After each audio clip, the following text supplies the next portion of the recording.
Come, Holy Spirit, Father of the poor, illumine the hearts of thy faithful, and enkindle in them the fire of thy love. Send forth thy Spirit, and they shall be created. Let us pray together. O God, who didst instruct the hearts of thy faithful by the light of the Holy Spirit, grant us in the same Spirit to be truly wise, and ever to rejoice in his consolation. Through the same Christ our Lord. Amen. See, what if I was ever in charge of this school? You guys, we'd have a whole different thing. Good thing you're not in charge. Good thing, pillar of peace. No, there's no need to pray here. Okay, listen. So, awesome thing happened. This is January 20th, 2007. A university called La Sapienza is the most prestigious university in Rome. Founded in 1302 by Pope Urban.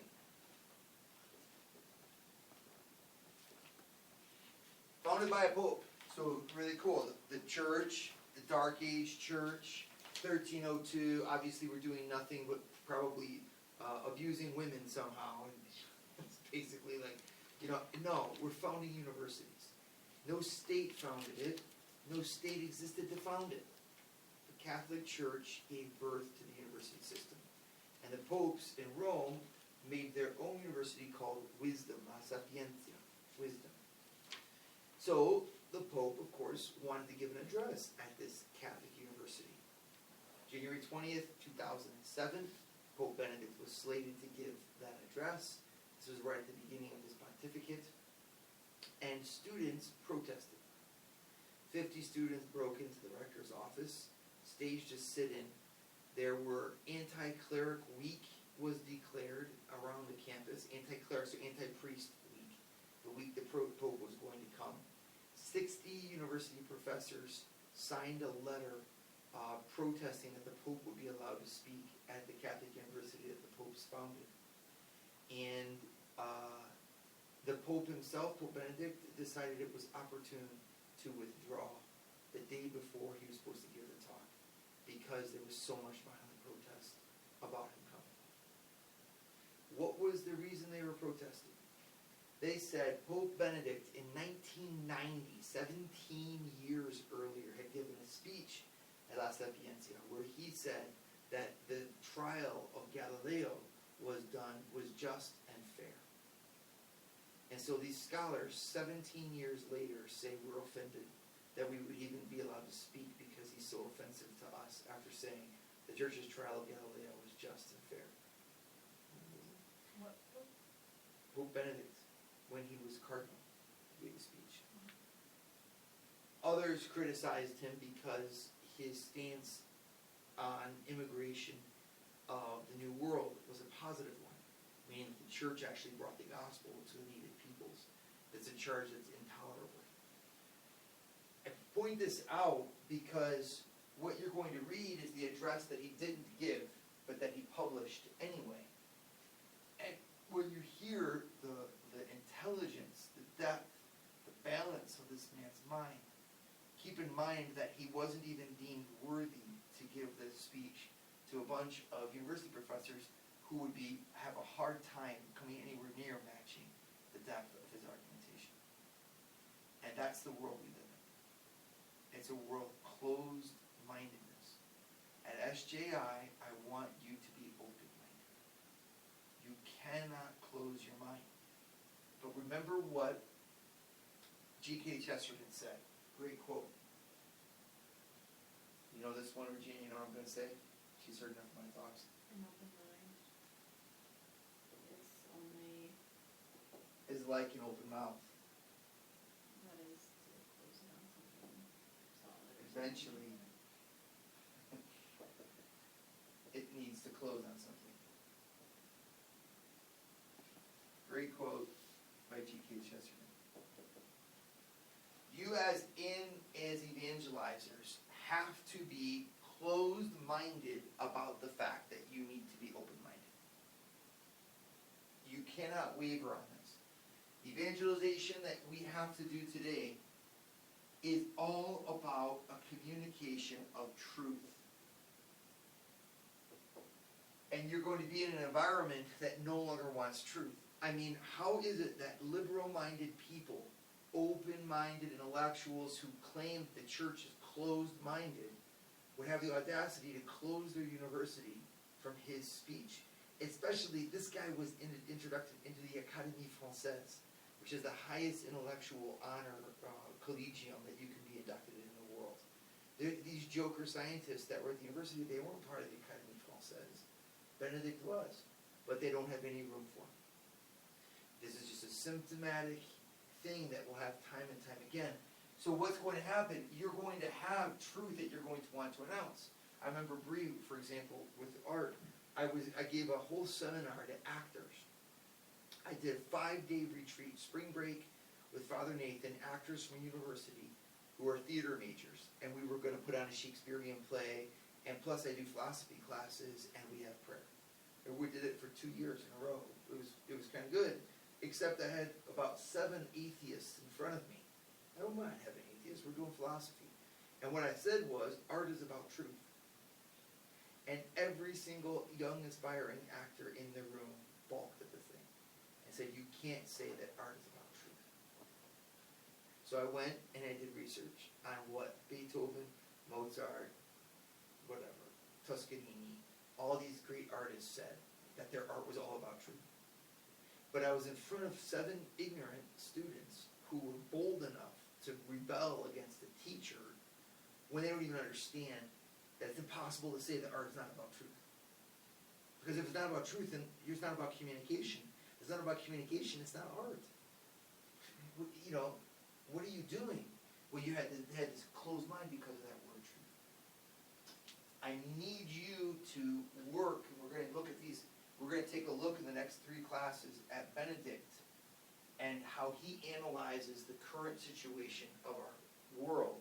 And he says that the number 1 problem in our world today is the sensibility to truth. So how does he approach it?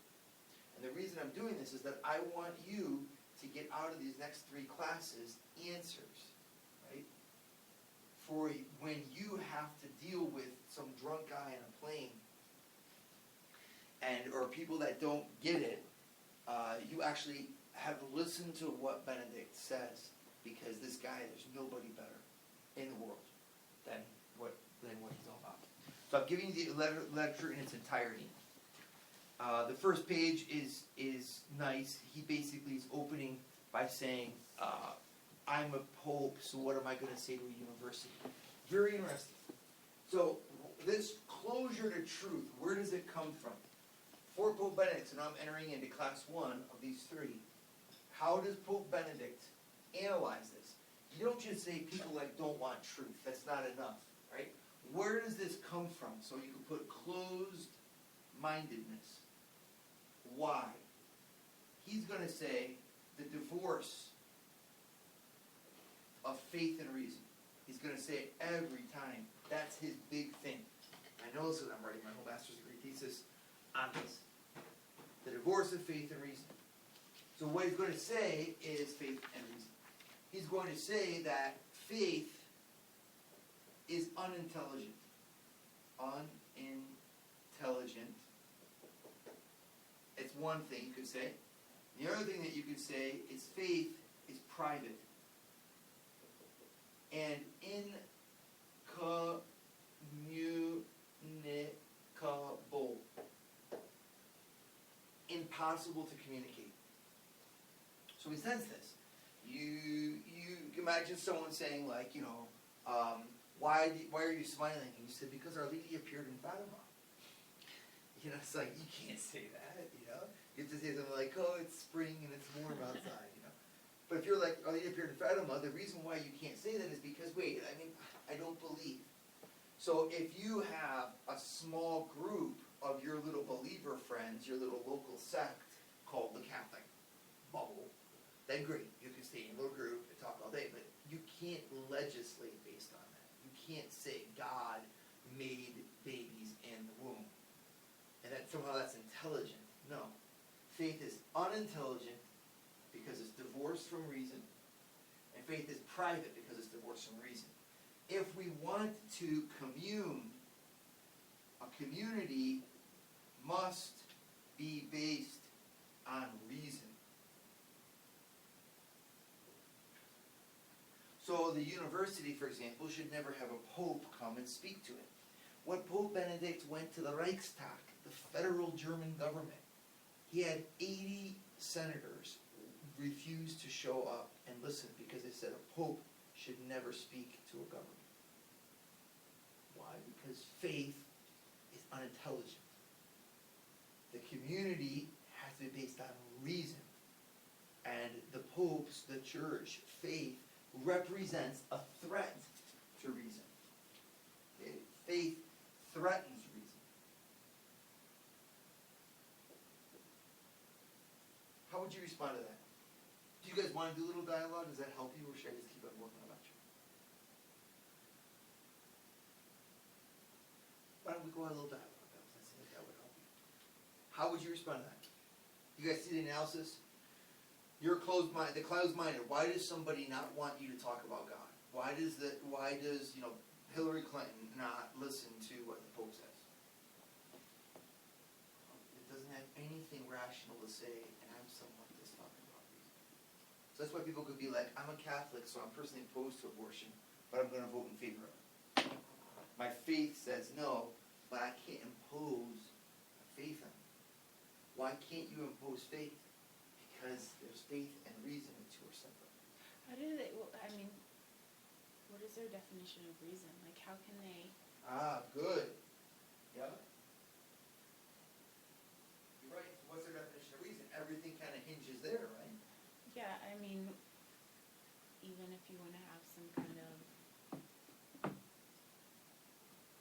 like, I don't see how you can say that you use any kind of reason if you won't even take the time to listen to something opposed to faith, or someone who's intelligent and has studied. I mean, Pope Benedict's a pretty intelligent guy. I mean, he's the most intelligent guy I've read, other than Thomas Aquinas. I mean, seriously, these guys are complete idiots when they oppose him.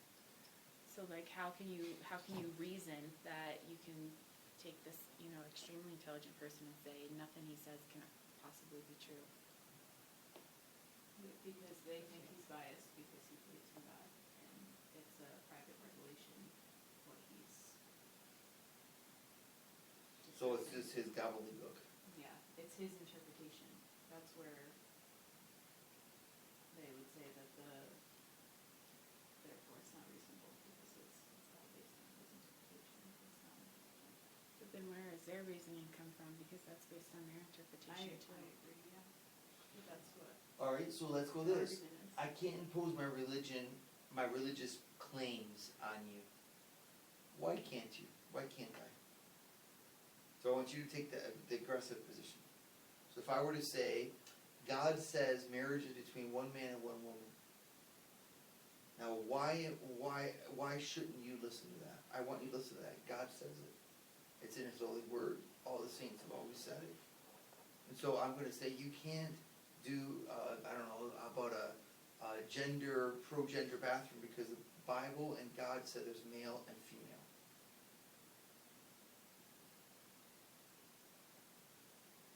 So re-arguing. Yep. Why can't I impose that upon you? You're the principal at a public school, and you say, God said don't, male and female.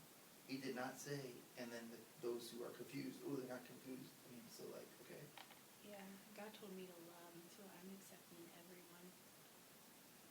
Yeah, well, God, I mean, okay, so you're going to argue with me from the point of view of faith. Argue with me from the point of view of you can't impose your religion on me.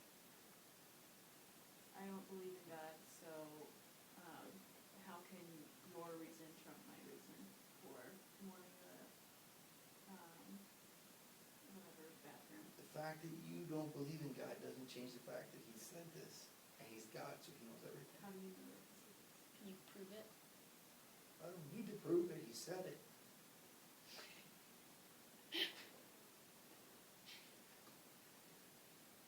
I don't need to prove it. Why would I have to prove it? He said it. He's my friend.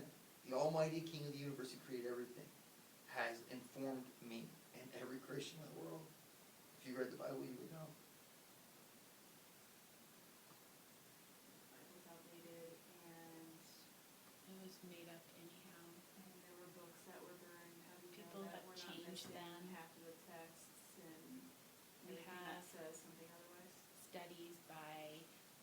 psychologists that say And I that would we need to include, we need to be inclusive to help these kids.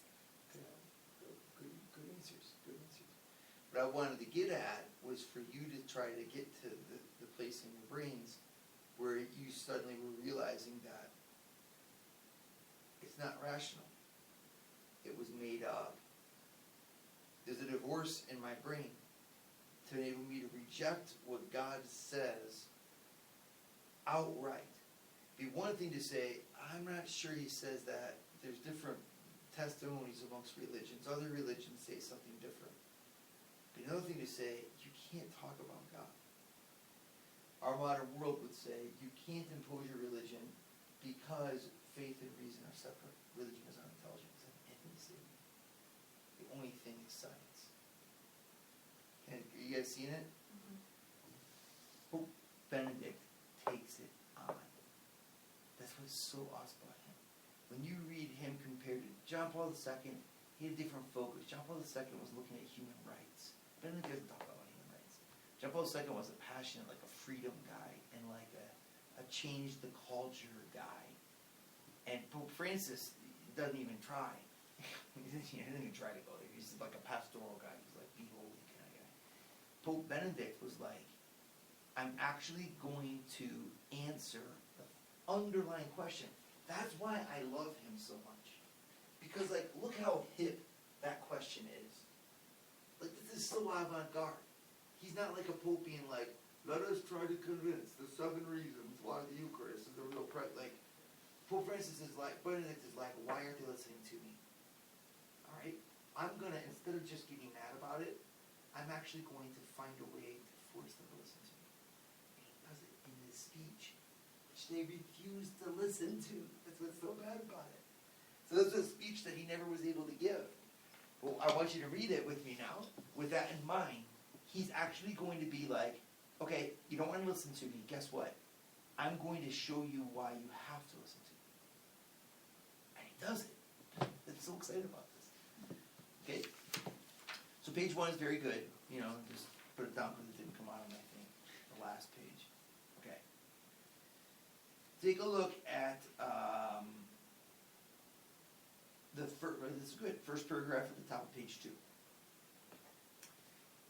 Here, however, the objection immediately arises. What is the objection? Surely the Pope does not really base his pronouncements on ethical reasoning, but draws his judgments from faith, and hence cannot claim to speak on behalf of those who do not share this faith.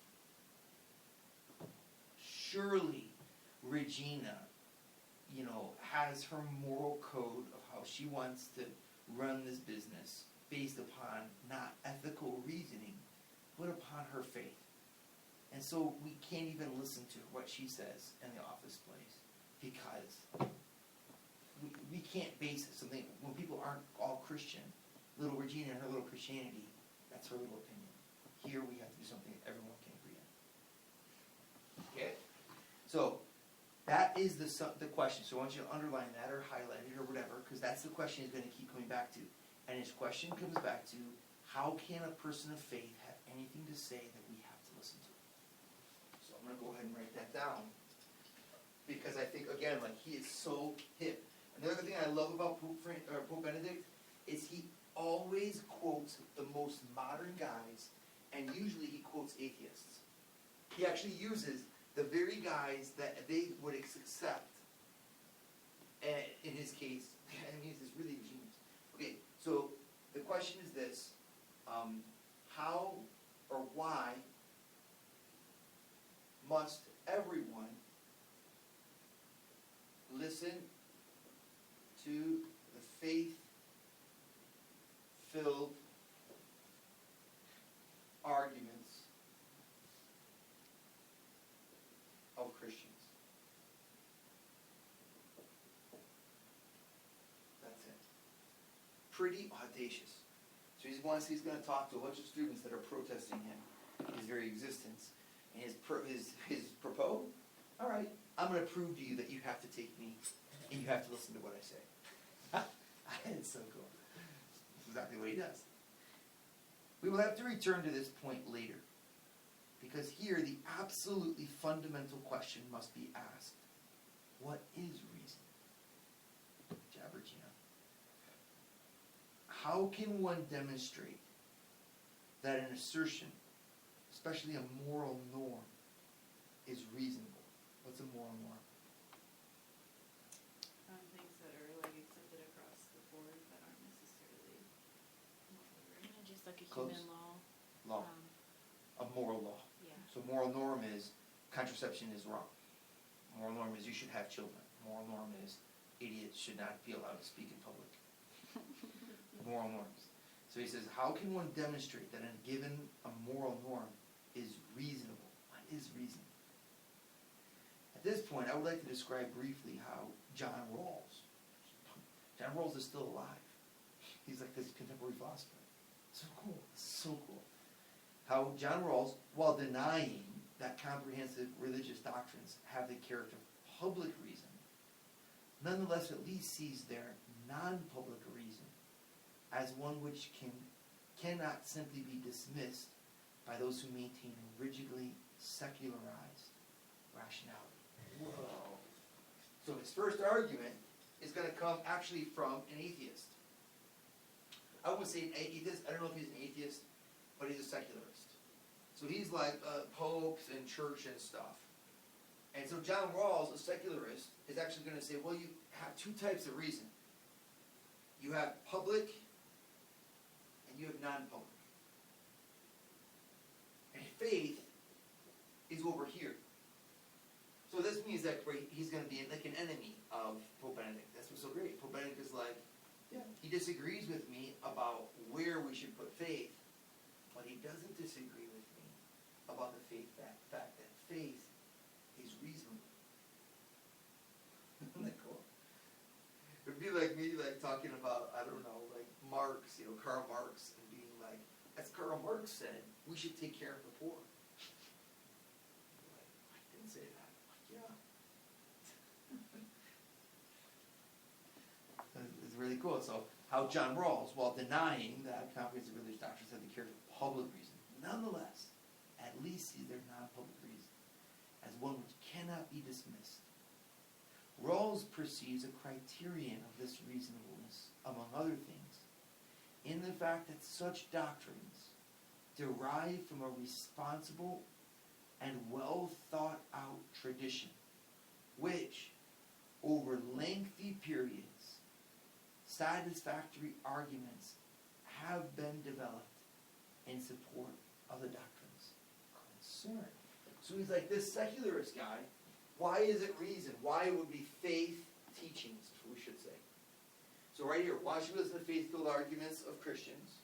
He's going to say, well, because the faith-filled arguments, number one, have a long time behind them. Two, they have logical coherency. There's a difference between veracity and coherency. In logic, I can say, Bree likes cheese.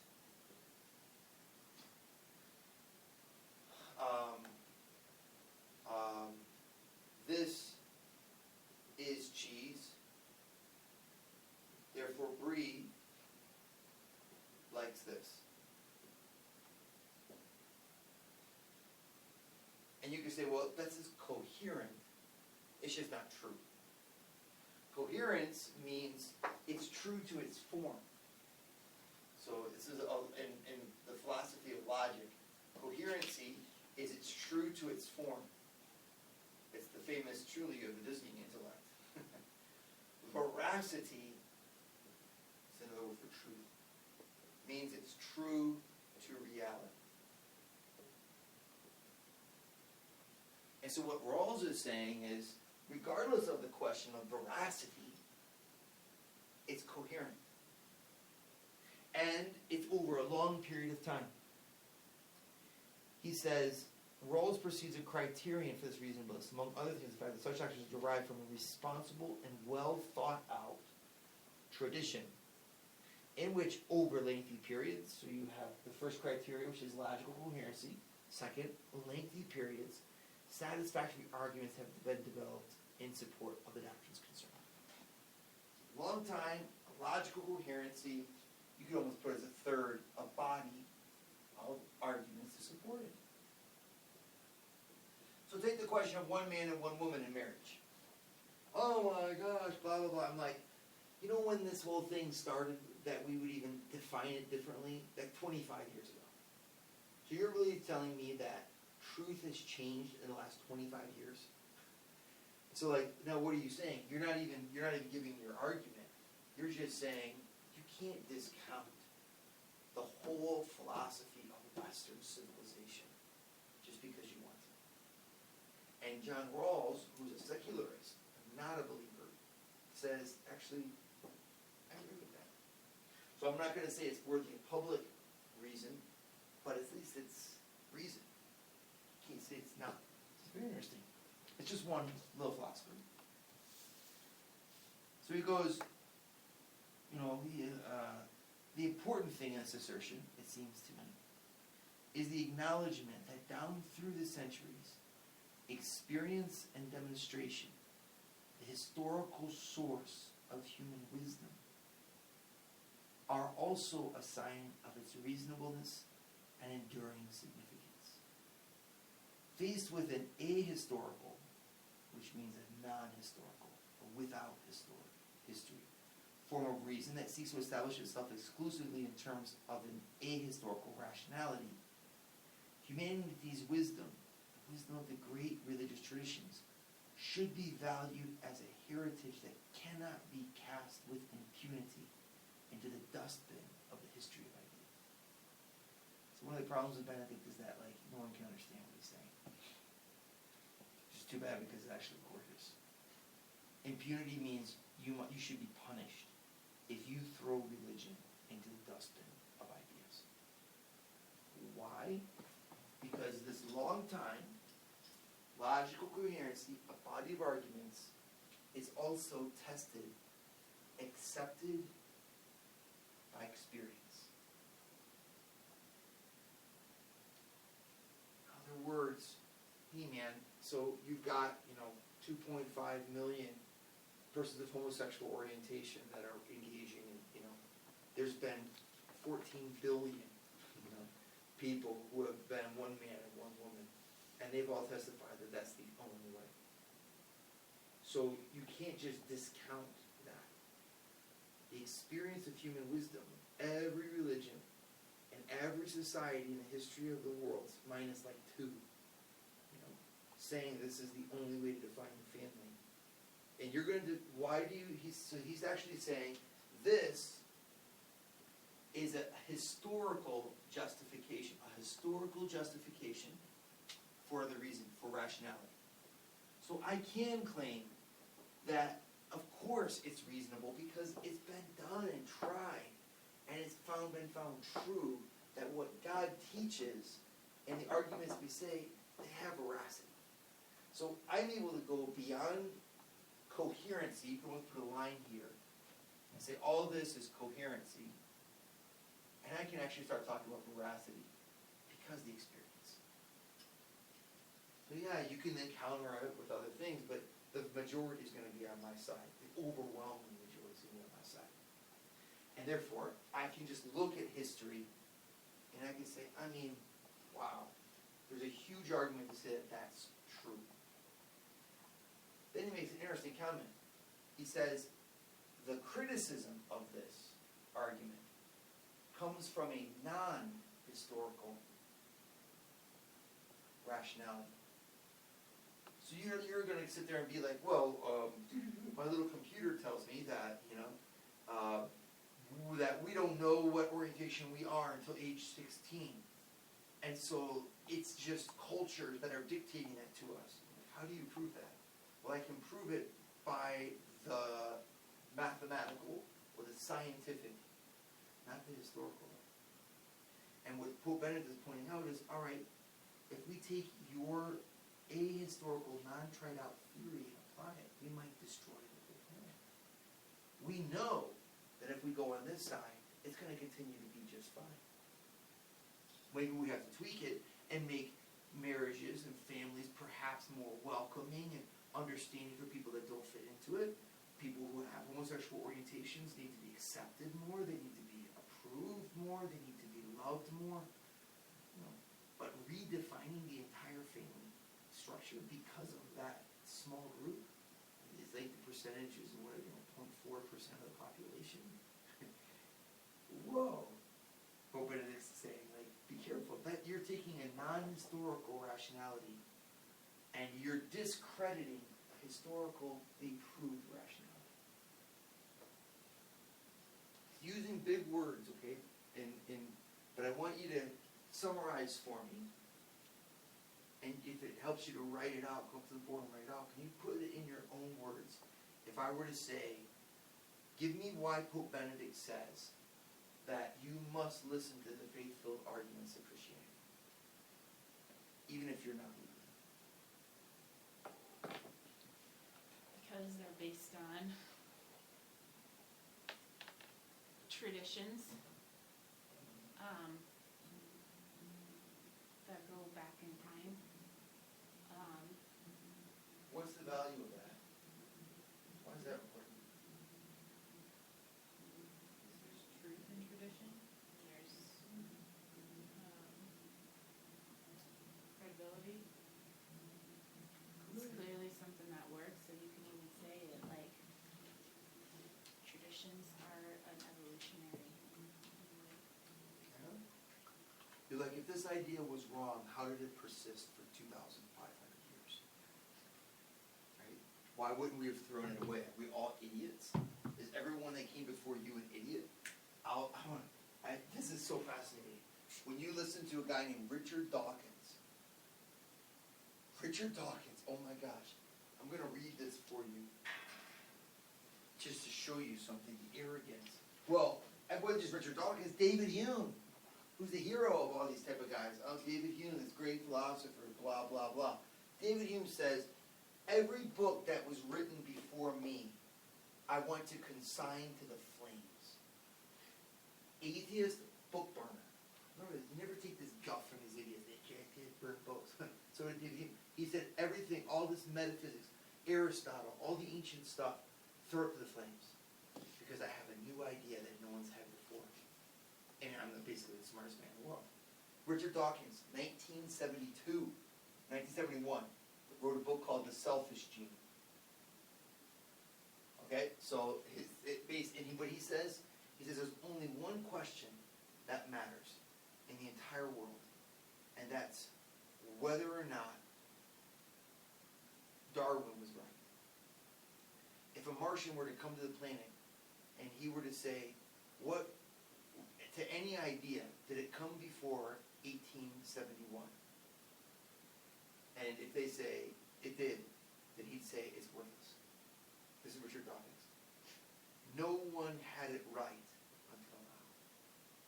When you hear that, you're listening to a non-historical rationality. Richard Dawkins, guys, is a multi-millionaire. He's one of the most famous atheists in the world. He's responsible for tens of thousands of young people no longer believing in God. And that's the attitude he takes. Everyone was wrong until me. Non-historical rationality. So what you can do in front of that is tell the person, it was like, the church, those traditions are all wrong. Times have changed. We need to get rid of that ancient past. Like Liam Wilson, there's a ghost that haunts. Okay, what's an argument you can give? Based on what you get. I want you to process it in your own mind. Yeah, I just feel like that's so irrational to say that everything else is like, everything besides your opinion, like now, is obsolete. Like, it's really hard to like even understand how that you could like even reason with them because there's no logic. Like, to say that that's all, none of that matters. You want to try it? Put something into words. If I were to say, I come up to you and say, you know what, we shouldn't listen to this Christianity in the Catholic Church because it's all dated, that's science could teach us about stuff. So then isn't everything that you use obsolete? Because as idea, like, you shouldn't be driving a car then, because that is clearly outdated. And all those ideas are wrong, none of them.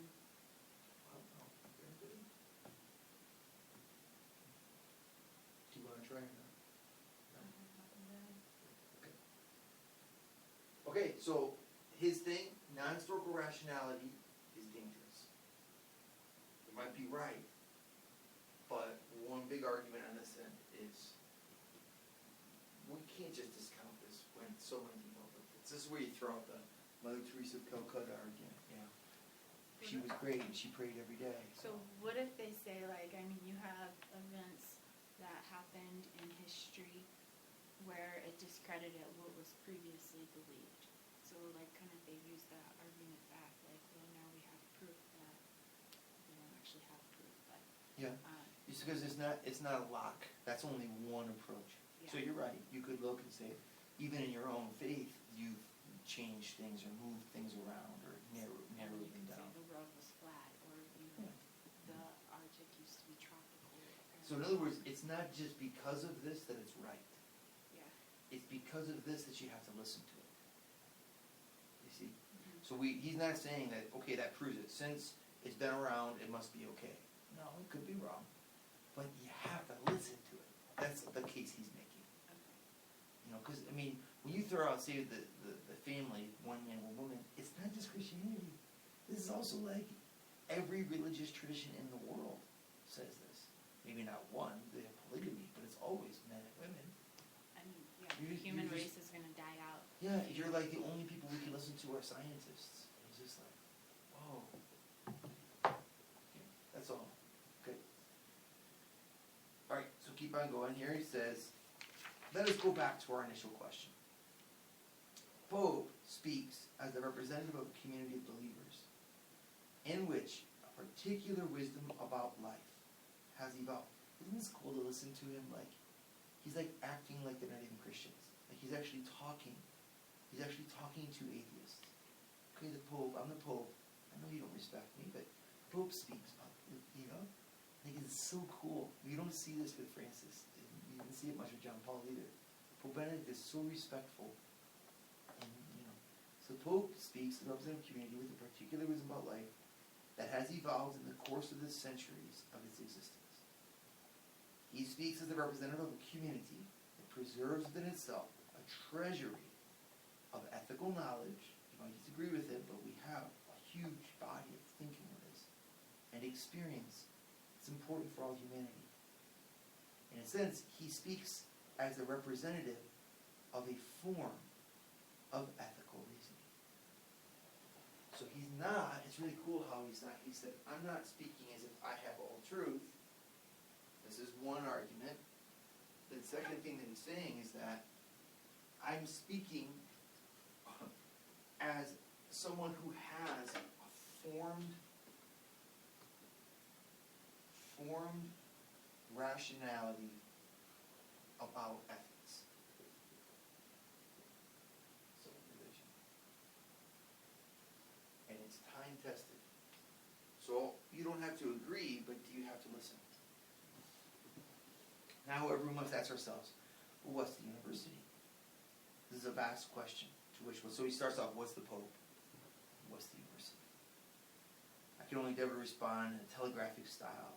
I think one could say that at the most intimate level, the true origin of the university lies in the thirst for knowledge that is proper to man. The human being wants to know what everything around him is. He wants truth. In this perspective, this is so cool. Watch what he does again. In this perspective, one can see Socratic questioning, that's Socrates, as the impulse that gave birth to the Western University.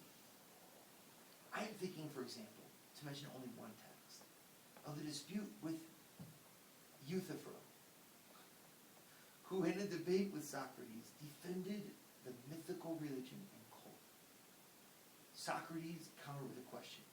Do you believe that the gods are really waging war against each other with terrible feuds and battles?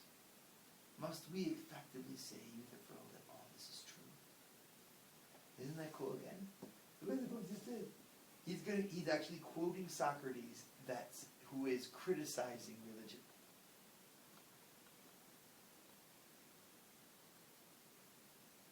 So Euthyphro is saying, Socrates, there's the gods of Medusa and, I don't know who they all are.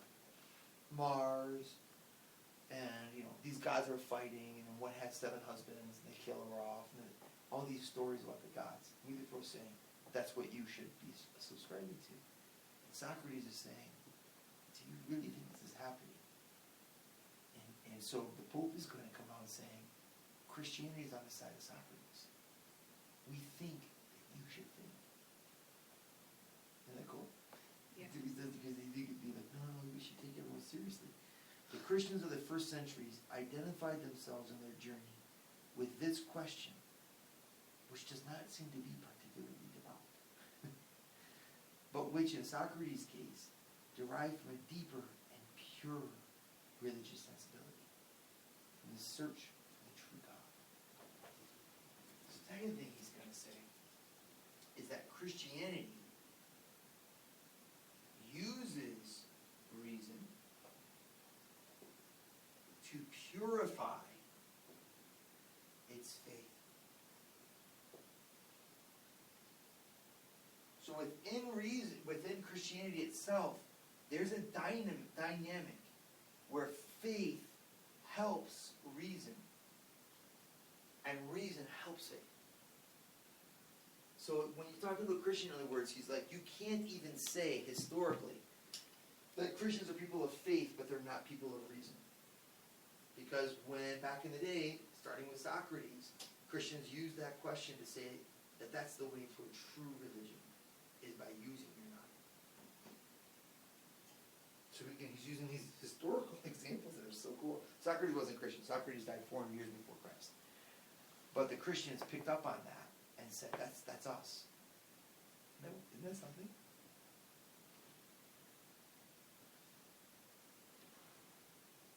Well, because maybe even though he wasn't technically a Christian, I mean, he would have been aware of a God, and Yeah. searching for that Yeah. piece of philosophy. Yeah, he was put to death for atheism.